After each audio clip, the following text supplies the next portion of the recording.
So good morning dear students. Now today I have to start the next lecture of the structure of atom, that is Bohr atomic model. बेटा last lecture में हम लोगों ने bore atomic model के बारे में पढ़ा था और आज हम लोग उसी बोर एटॉमिक मॉडल को थोड़ा सा क्या करेंगे, कंटिन्यू करेंगे। ठीक है, तो आइए देखते हैं बोर एटॉमिक मॉडल में कुछ पोस्टुलेट्स के बारे में हमने लास्ट लेक्चर में देखा था। आइए आगे के पोस्टुलेट को हम लोग कंटिन्यू करते हैं और कंटिन्यू करके आज न्यूमेरिकल की तरफ हम लोग प्रोसीड करेंगे। ठीक, देखो तो अगर हम लोग बोर एटॉमिक मॉडल की बात करें तो बोर ने अपने पोस्टुलेट में नेक्स्ट में कहा the stationary state of electron are numbered n equals to 1 2 3, the integral number are called principal quantum number. यानी यहाँ पर लेट अस सपोज एक न्यूक्लियस है और न्यूक्लियस के चारों ओर जो तुमने ऑर्बिट्स की बात की थी, इस तरह से जो ऑर्बिट्स की बात की थी, इसको इन्होंने n equals to 1, n equals to 2, n equals to 3, n equals to 4 and so on, n equals to infinite तक ले गए। ठीक है ना, और इसको इन्होंने क्या कहा, प्रिंसिपल क्वांटम नंबर कहा। बेटा क्या कहा, प्रिंसिपल क्वांटम नंबर। यानी आपका जो n इक्वल्स टू 1 2 3 4 ये आपके जो ऑर्बिट्स के जो नंबर ऑफ सेल्स हैं, इनको हम लोग सिंपली लैंग्वेज में क्या कहते हैं, प्रिंसिपल क्वांटम नंबर, जिसको हम लोग स्मॉल n से रिप्रेजेंट करते हैं। यानी principal quantum number can be represented by what, small n। किससे रिप्रेजेंट किया जाता है बेटा, स्मॉल n से। ठीक है ना। बोर एटॉमिक मॉडल के बाद एक बहुत अच्छा सा कॉन्सेप्ट बताऊंगा ऑर्बिटल का, ऑर्बिट का और स्टेशनरी स्टेट का। ठीक है ना, तो आइए पहले इसको हम लोग खत्म करते हैं। तो नेक्स्ट जो पॉइंट बोला था उन्होंने, the radii of stationary state are expressed as r n equals to n square a naught. ठीक है, ये देखो उन्होंने कहा था कि अगर हमें किसी भी स्टेशनरी स्टेट का रेडियाई निकालना है, यानी लेट अस सपोज अगर कोई इलेक्ट्रॉन n इक्वल्स टू 2 वाले सेल में पड़ा हुआ है और इसकी हमें क्या निकालनी है, रेडियाई निकालनी है, तो रेडियाई निकालने के लिए हम लोग ये फॉर्मूला इस्तेमाल करेंगे। n क्या है तुम्हारा, प्रिंसिपल क्वांटम नंबर। यानी अगर लेट अस सपोज तुमने r इक्वल्स टू 2 किसके लिए बेटा, n इक्वल्स टू 2 के लिए इस्तेमाल करना है। n इक्वल्स टू 2 किसका था, बाल्मर की सीरीज थी। तो अगर n इक्वल्स टू 2 के लिए रेडियाई निकालना है तो ये क्या हो जाएगा, r2 इक्वल्स टू n का स्क्वायर यानी 2 का स्क्वायर, और a0 की वैल्यू कितनी होती है, 52.9 पिकोमीटर। तो यहाँ पास 2 स्क्वायर 4 52.9, 2 स्क्वायर 4 52.9 से मल्टीप्लाई कर दिया तो यहाँ पास आपकी R2 की वैल्यू आ जाएगी। ठीक है ना। तो अगर हमें रेडियस निकालना है तो रेडियस निकालने के लिए स्टेशनरी स्टेट का हम लोग क्या ये फॉर्मूला इस्तेमाल करेंगे, ध्यान रखिएगा। ठीक है ना। कॉम्पिटिटिव एक्सपेक्ट से, IIT JEE और नीट के एक्सपेक्ट से ये आपके बहुत इंपॉर्टेंट टॉपिक है जो आज चल रहे हैं। ठीक है ना। यानी अगर हम लोग बोर के लिए अगर हम लोग रेडियस निकालेंगे, बोर ने किसकी बात की थी, बोर ने किया था आपका हाइड्रोजन एटम की बात, और हाइड्रोजन एटम के पास कितने इलेक्ट्रॉन थे, 1, और जो पहला इलेक्ट्रॉन है वो कहाँ रहेगा, n इक्वल्स टू 1 में। तो बोर के लिए जो इन्होंने रेडियस निकाला, रेडियस निकालने के लिए क्या होगा, rn इक्वल्स टू n की वैल्यू कितना लेना है बेटा, 1, n की वैल्यू कितना लेना है यहाँ पास 1 का स्क्वायर, और a0 की वैल्यू कितनी है, 52.9। तो यहाँ पास जो रेडियस आ जाएगी बोर के लिए वो कितनी आ जाएगी आपकी, 52.9 पिकोमीटर आ जाएगी। ठीक है ना। तो बोर के लिए यानी रेडियस कितना था आपका, 52.9 पिकोमीटर था। ठीक है। नेक्स्ट देखो, the most important property associated with the electron is the energy of stationary state. अब इस पर्टिकुलर जो सेल है, ये जो पर्टिकुलर सेल आप देख रहे हो, इसका अगर हमें एनर्जी फाइंड आउट करना है तो एनर्जी फाइंड आउट करने के लिए हमारे पास बोर ने एक फार्मूला दिया अपने एक्सपेरिमेंटल एस्पेक्ट से, और उन्होंने फार्मूले में लिखा कि अगर हमें स्टेशनरी स्टेट का फार्मूला अगर हमें कैलकुलेट करना है, हमें स्टेशनरी स्टेट का एनर्जी कैलकुलेट करना है, तो हम लोग फार्मूला इस्तेमाल करेंगे En equals to minus RH1/n²। ठीक है। यहाँ पास यानी अगर लेट अस सपोज तुम्हें n इक्वल्स टू 1 के लिए तुम्हें एनर्जी निकालनी है कि पहले सेल की एनर्जी कितनी होगी, तो यहाँ पास ये क्या हो जाएगा, E1 इक्वल्स टू RH क्या है, रेडबर्ग कांस्टेंट बताया था, कितना वैल्यू होती है इसकी, -2.18 इंटू 10 की पावर -18। ठीक है, और माइनस आगे लगा हुआ है, और ये कितना हो जाएगा, 1/1 का स्क्वायर। इसको तुम सॉल्व कर लोगे तो एनर्जी ऑफ फर्स्ट स्टेट आ जाएगा। ठीक है ना। देखो क्या किया हमने, E1 इक्वल्स टू, देखो फॉर्मूले में रख दिया, En equals to RH 1/n² है, तो हमें n इक्वल्स टू 1 के लिए एनर्जी निकालनी थी। तो देखो यहाँ पास E1 इक्वल्स टू RH की वैल्यू -2.18 इंटू 10 की पावर -18 इंटू 1/n की वैल्यू कितना ले लिया, 1। ठीक है। तो इस तरह से हम लोग क्या फाइंड आउट कर सकते हैं, energy of stationary state find out कर सकते हैं। ठीक है। नेक्स्ट देखते हैं बेटा, bore theory can also be applied on the ions containing only one electron. ठीक है, क्योंकि बोर ने जो अपना एटॉमिक मॉडल दिया था, बोर ने जो अपना पोस्टुलेट दिया था वो आपका हाइड्रोजन एटम के लिए दिया था। हाइड्रोजन एटम पर इसका एक्सपेरिमेंट हुआ था और उन्होंने हाइड्रोजन एटम के लिए दिया था, और हाइड्रोजन के पास कितने इलेक्ट्रॉन होते हैं? 1। तो बोर ने ये भी देखा कि जो एक इलेक्ट्रॉन वाले स्पीसीज हैं, जैसे बेटा अगर हम लोग हीलियम का एटॉमिक नंबर की बात करें, किसकी?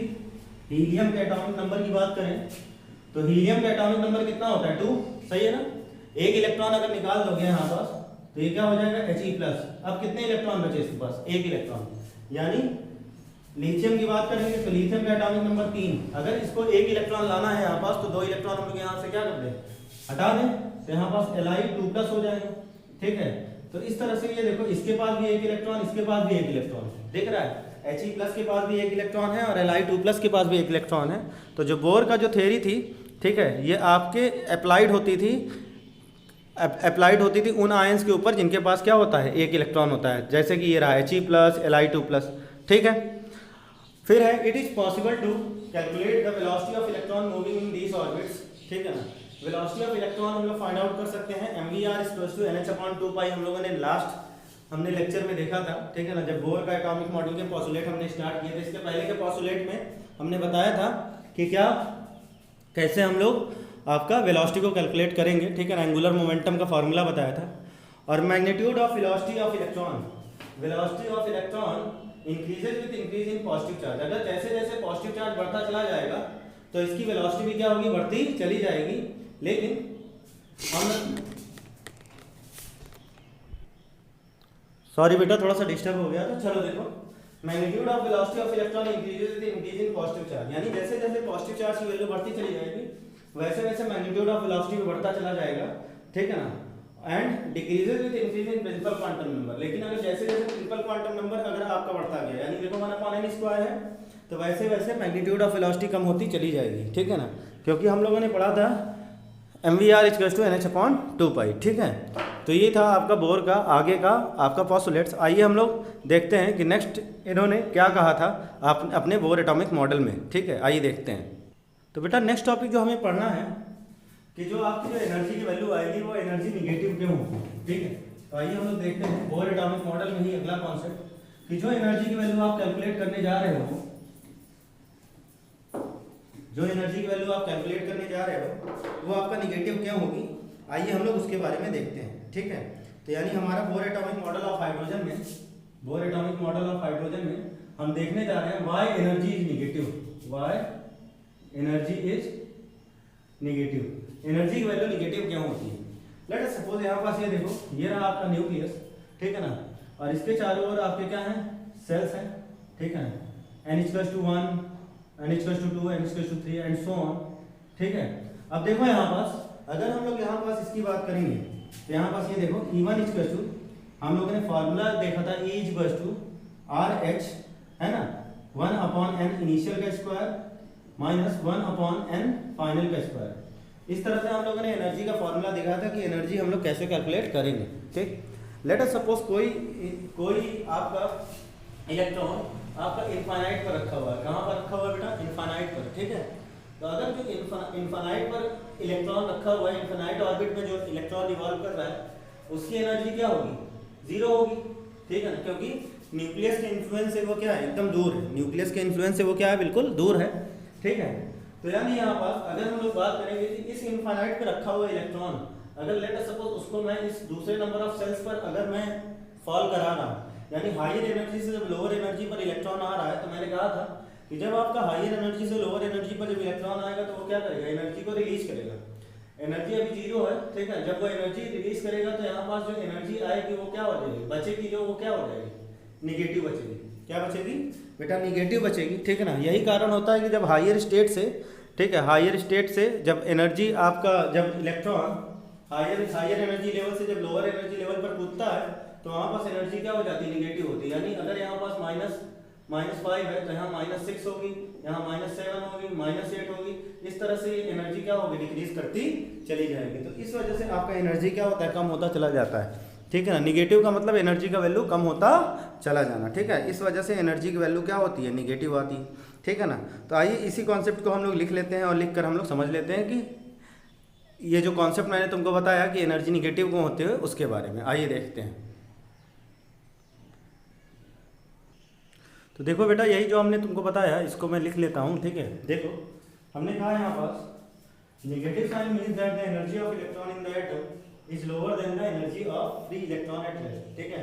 नेगेटिव साइन कहने का मतलब जो एनर्जी है इलेक्ट्रॉन की जो एटम में पड़ा हुआ है वो लोअर होगी किससे, energy of free electron at rest से, जो फ्री इलेक्ट्रॉन पर पड़ा हुआ है रेस्ट पे उससे।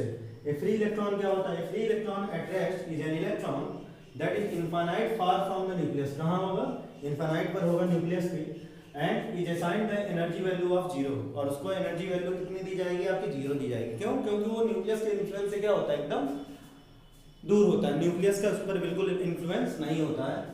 When the electron is free from the influence of nucleus, जब इलेक्ट्रॉन फ्री होगा इन्फ्लुएंस ऑफ न्यूक्लियस से, then the electron is taken as zero, तब हम लोग इलेक्ट्रॉन की एनर्जी की वैल्यू क्या ले लेंगे, हम लोग जीरो ले लेंगे, एनर्जी क्या होगा हमारा, जीरो होगा। The electron in the situation associated with the stationary state of principal quantum number n is equal to infinite and is called as an ionized hydrogen atom। ऐसे केस में, ठीक है, जो आपका इलेक्ट्रॉन होगा वो stationary state of principal quantum number कहलाएगा। Stationary state of principal quantum number हम लोग n इक्वल्स टू इनफाइनाइट को बोलते हैं, ठीक है। क्या चीज, stationary state of principal quantum number हम लोग किसको बोलते हैं, n इक्वल्स टू इनफाइनाइट को बोलते हैं, and is called ionised hydrogen atom, और इसको हम लोग क्या क्या कहते हैं, आयनाइज्ड हाइड्रोजन एटम बोलते हैं।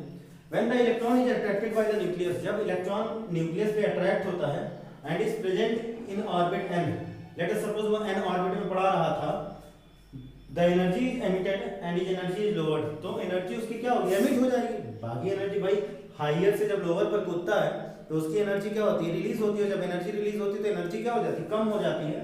That is the presence of negative sign, इसीलिए उस पर क्या लगाया जाता है, हम लोग नेगेटिव साइन हम लोग लगाते हैं उस पर, ठीक है बेटा। तो ये था आपका क्या चीज, आपका बोर का पोस्टुलेट और बोर का एटॉमिक नंबर और मॉडल ऑफ हाइड्रोजन एटम, ठीक है ना। तो आइए हम लोग देखते हैं कि अगर हमें line spectrum of hydrogen atom की बात करें, जब बोर आए लाइन स्पेक्ट्रम ऑफ हाइड्रोजन की तरफ और तब अब उन्होंने अपना एटॉमिक मॉडल दिया, तब उन्होंने इसके बारे में क्या कहा था। तो बेटा, तो बोर ने स्टेबिलिटी ऑफ एटम के लिए क्या बताया, अब हम लोग उसको देख लेते हैं। स्टेबिलिटी ऑफ एटम और स्टेबिलिटी जो स्टेबल होने के लिए बात कही उसके बारे में क्या बताया, और स्टेबल होने के बाद उसके लिमिटेशंस क्या क्या थे बोर एटॉमिक मॉडल के, आइए उसको देखते हैं। तो यानी उन्होंने ये भी कहा, बोर ने अपने एटॉमिक मॉडल ऑफ हाइड्रोजन में ये कहा कि कोई अगर न्यूक्लियस है और यहाँ पास इस तरह से ये आपके क्या है, एनर्जी सेल्स हैं, ठीक है, ये E=1 है, ये E=2 है, ये E=3 है। हमने कहा था, इसका कॉन्सेप्ट क्या बताया था कि अगर कोई एटम, कोई इलेक्ट्रॉन अगर हायर एनर्जी लेवल से अगर लोअर एनर्जी लेवल पर आ रहा है, ठीक है ना, हायर एनर्जी लेवल से ये लोअर एनर्जी लेवल पर आ रहा है, तो ये इनिशियल हो गया और ये क्या हो गया बेटा, फाइनल हो गया, ठीक है ना। हमने एक्साइटेड इलेक्ट्रॉन का कॉन्सेप्ट बताया था। ये जो इलेक्ट्रॉन, लेट अस सपोज यहाँ पास एक इलेक्ट्रॉन है जो यहाँ पड़ा हुआ है, इसको हम लोग ग्राउंड स्टेट का इलेक्ट्रॉन कहते हैं। क्या कहते हैं बेटा, फिर से एक बार समझ लो, ग्राउंड स्टेट ऑफ इलेक्ट्रॉन, ठीक है। अब इस ग्राउंड स्टेट ऑफ इलेक्ट्रॉन को अगर हम लोग एनर्जी अलग से प्रोवाइड कर दें तो ये तुरंत क्या हो जाएगा, एक्साइटेड स्टेट में आ जाएगा, यानी हायर एनर्जी लेवल पर चला जाएगा। This is called what, excited state. इसको हम लोग क्या कहते हैं बेटा, एक्साइटेड स्टेट कहते हैं। अब इस ग्राउंड स्टेट वाले भाई लोअर एनर्जी पर पड़ा था तो कम एनर्जी रही होगी, इसको हमने एनर्जी प्रोवाइड कर दिया तो ये क्या हो गया, हायर स्टेट पर चला गया। अब ये यहाँ पास तब तक अपने आप को कंटिन्यू रख पाएगा, तब तक कंटिन्यू रख पाएगा जब तक कि वहाँ पास उसके इलेक्ट्रॉन की एनर्जी वहाँ पास मेंटेन रहेगी।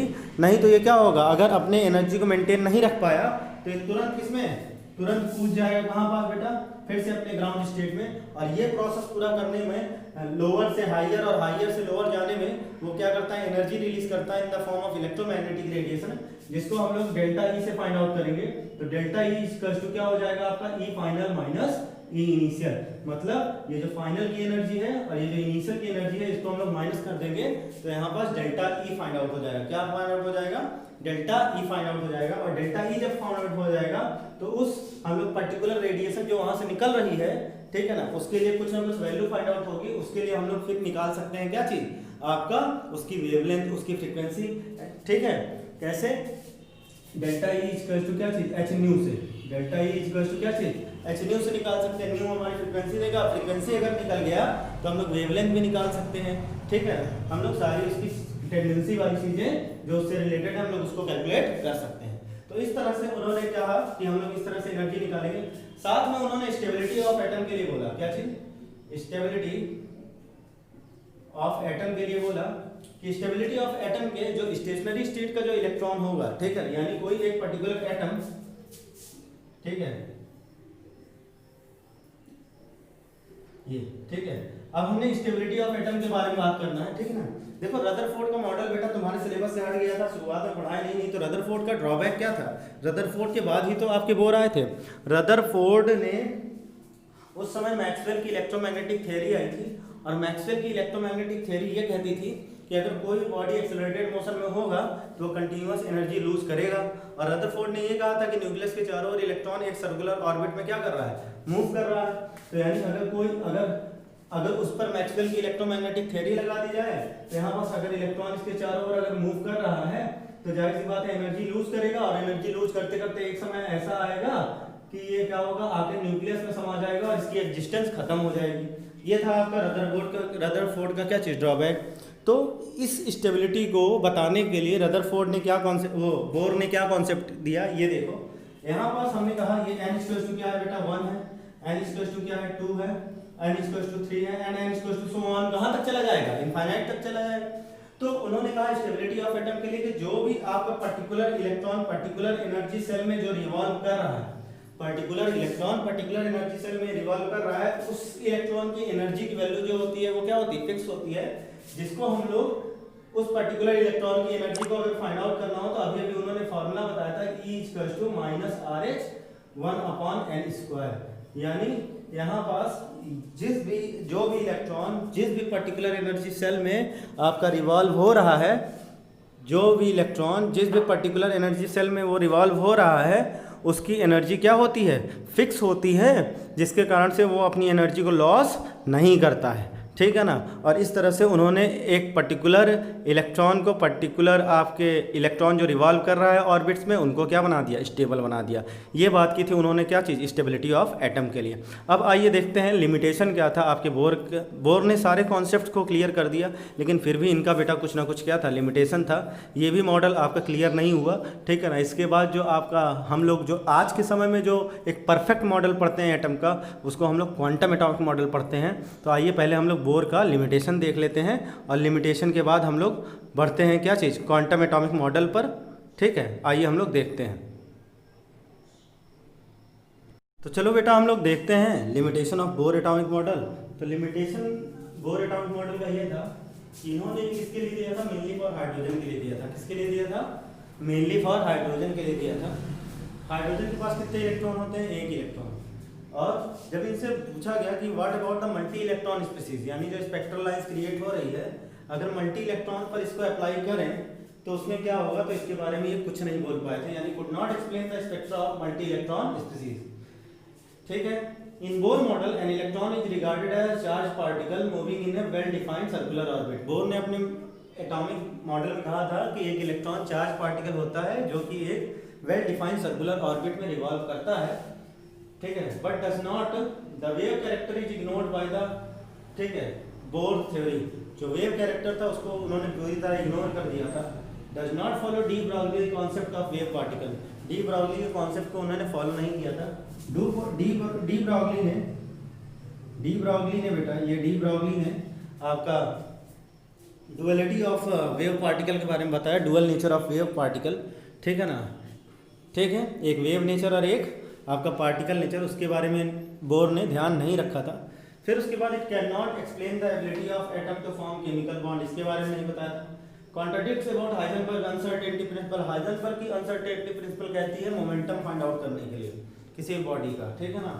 तो इसके बारे में भी इन्होंने नहीं किया था, क्योंकि ये सब बाद में आए थे, de Broglie, Heisenberg, Bohr atomic model के बाद आए थे। इस वजह से ये सब डी ब्राउगली का, वो बोर का क्या बन गया, आपका लिमिटेशन बन गया। जीमन इफेक्ट के बारे में नहीं बताया था। जीमन इफेक्ट क्या होता है, changes in spectral line due to external magnetic field, यानी अगर हम लोग एक्सटर्नल मैग्नेटिक फील्ड को अगर हम लोग इंट्रोड्यूस करा दें स्पेक्ट्रल लाइन्स में तो वहाँ पास क्या चेंजेस आएंगे इसके बारे में नहीं बताया था।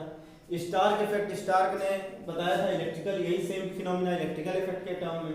स्क्रॉडिंजर इक्वेशन के बारे में भी इन्होंने नहीं बताया था, ठीक है, जिससे हम लोग एनर्जी ऑफ ऑर्बिटल्स का फाइंड आउट करते हैं, ठीक है। तो ये थे बेटा आपके क्या चीज़, limitations of Bohr atomic model. आइए अब हम लोग देखते हैं कुछ न्यूमेरिकल्स, और न्यूमेरिकल्स के बाद हम लोग बढ़ेंगे हाइजेनबर्ग की अनसर्टेनिटी प्रिंसिपल पर। तो आइए देखते हैं हम आपके सिलेबस में जो पहला न्यूमेरिकल है बोर एटॉमिक मॉडल से, वो आपके सामने ये रहा। तो देखो बेटा, तुमसे न्यूमेरिकल जो बोला है, पहला न्यूमेरिकल वो बोला है कि what is the wavelength of light, wavelength of light find out करना है, emitted when electron in a hydrogen atom undergoes transition from an energy level with n equals to 4 to energy level n equals to 2। यानी wavelength find out करना है, ठीक है ना आपका। और वेवलेंथ फाइंड आउट करने के लिए हमें क्या चाहिए, एनर्जी चाहिए, तभी तो हम लोग E equals to SC by lambda लगाएंगे। तो पहले हम लोग एनर्जी फाइंड आउट कर लेते हैं। n की वैल्यू कितनी है, अच्छा शुरुआत में कहाँ पास था, n इक्वल्स टू 4 पर, इसका मतलब n इनिशियल कितना है 4, और बाद में कहाँ टपका जाके, कहाँ गिरा जाके, n इक्वल्स टू 2 पर, यानी n फाइनल कितना है बेटा 2 है। और हम लोगों ने एनर्जी का फार्मूला पढ़ा है, एनर्जी इक्वल्स टू, ठीक है, RH 1/n इनिशियल का स्क्वायर, ठीक है, 1/n इनिशियल का स्क्वायर माइनस 1/n फाइनल का स्क्वायर, ठीक है। तो यानी यहाँ पास ये देखो एनर्जी माइनस ऐसे लगा रहने दो, RH की वैल्यू कितनी होती है, माइनस 2.18 बताया था तुमको, इंटू 10 की पावर माइनस 18, ठीक है। तो ध्यान रखना, this is what Rydberg constant, Rydberg constant की वैल्यू क्या होती है RH की, माइनस 2.18 इंटू 10 की पावर माइनस 18, ठीक है। यहाँ पास ये क्या हो जाएगा, 1/n इनिशियल की जगह क्या है 4 का स्क्वायर माइनस फाइनल की जगह क्या है 2 का स्क्वायर, ठीक है। आज इसको सॉल्व कर लेते हैं, ये माइनस माइनस प्लस हो जाएगा, ठीक है। तो E इक्वल्स टू 2.18 इंटू 10 की पावर माइनस 18, और यहाँ 1/16 माइनस 1/4, ठीक है बेटा। इसको सॉल्व करोगे एलसीएम लेकर, ये आ जाएगा क्या चीज, देखो एलसीएम आएगा कितना, 16 आएगा, सही है ना, 16 आएगा, 16 से 1 बार 1 जा 1, और 4 से 4 बार 1 माइनस 4 यानी माइनस 3/16, कितना आ जाएगा माइनस 3/16। जिसको सॉल्व करने के बाद जो तुम्हारी वैल्यू मिलेगी वो मिलेगी माइनस 4.0875, माइनस 4.0875 इंटू 10 की पावर माइनस 19 जूल। ये किसकी वैल्यू आ गई, ये आपकी आ गई किसकी वैल्यू, एनर्जी की वैल्यू। तो कितना आ गया बेटा, माइनस 4.0875 इंटू 10 की पावर माइनस 19 जूल। ये क्या आ गई, एनर्जी की वैल्यू आ गई, क्या आ गई, एनर्जी की वैल्यू आ गई। अब तुम्हें क्या फाइंड आउट करना था, वेवलेंथ। तो हमने एनर्जी निकाल लिया, वेवलेंथ निकालना आसान है, E इक्वल्स टू क्या चीज, HC बाई लैम्डा लगा दो। तुमसे वेवलेंथ पूछा है, ठीक है, तो वेवलेंथ इक्वल्स टू क्या हो जाएगा, HC अपॉन क्या चीज E, H क्या है Planck's constant, that is 6.64 into 10 की पावर माइनस 34 इंटू C क्या है स्पीड ऑफ लाइट 3.0 इंटू 10 की पावर माइनस 10 की पावर 8 अपॉन E की वैल्यू कितना निकाला, माइनस 4.0875 इंटू 10 की पावर माइनस 19, ठीक है। इसको तुम सॉल्व कर लो, क्या कैलकुलेट हो जाएगा बेटा, वेवलेंथ कैलकुलेट हो जाएगा। क्या कैलकुलेट हो जाएगा, वेवलेंथ कैलकुलेट हो जाएगा। तो बेटा आज हम लोगों ने बोर्स का एटॉमिक मॉडल का पोस्टुलेट को कंटिन्यू किया और देखा कि किस किस हिसाब से कॉन्ट्राडिक्ट है। जो जो फॉर्मूले आपको बताया गया उसको आप एक अलग से उसको मार्क करके ब्लैक पेन या रेड पेन से आप उसको लिखिएगा, ठीक है, ताकि हमें फॉर्मूले जब भी हम पेज पलटे हमें दिखते रहें। स्टेशनरी स्टेट का हमें एनर्जी निकालना है, उसके लिए हमने बताया, रेडियाई निकालनी है उसके लिए बताया, एनर्जी निकालनी है उसके लिए बताया, ठीक है ना, और उसी एनर्जी से रिलेटेड आपका वेवलेंथ और फ्रीक्वेंसी निकालेंगे उसके लिए बताया। साथ में हम लोगों ने ये भी पढ़ा कि बोर के एटॉमिक मॉडल के क्या क्या आपके लिमिटेशंस थे, ठीक है, और हमने एक न्यूमेरिकल देखा आज, ठीक है। इसके बाद बेटा कुछ न्यूमेरिकल्स और भी हैं जो इन टॉपिक से रिलेटेड है, आपका स्टेशनरी स्टेट ऑफ इलेक्ट्रॉन से रिलेटेड है, आपका एनर्जी ऑफ स्टेशनरी स्टेट से रिलेटेड है, जब इलेक्ट्रॉन एक जगह से दूसरी जगह जंप करेगा, जो कि ये क्वेश्चन था, इससे रिलेटेड क्वेश्चंस हैं, ठीक है ना। तो आगे की क्लास में, नेक्स्ट क्लास में हम लोग इसी न्यूमेरिकल्स को हम लोग कंटिन्यू करेंगे आपके एनसीईआरटी के, ठीक है। तो एनसीईआरटी लेकर आप बैठा करिए, और न्यूमेरिकल्स जब हम कराएं तो आप एनसीईआरटी के न्यूमेरिकल्स आप क्या कर लिया करिए, टिक कर लिया करिए, ठीक है। और अगर बेटर अंडरस्टैंडिंग है तो हर एक लेक्चर देखिए, कोई भी लेक्चर मिस मत करिए। लेक्चर आप मिस करते हैं बेटा, आगे के लेक्चर्स में आपको क्या होगा, आपको दिक्कतें आएंगी, ठीक है, क्योंकि कहीं ना कहीं एक लेक्चर दूसरे लेक्चर से क्या होता है, जुड़ा हुआ होता है, ठीक है बेटा। तो आज के लिए हम लोग इतना ही रखते हैं, ठीक है, बाकी नेक्स्ट क्लास में मिलते हैं। जय हिंद, वंदे मातरम।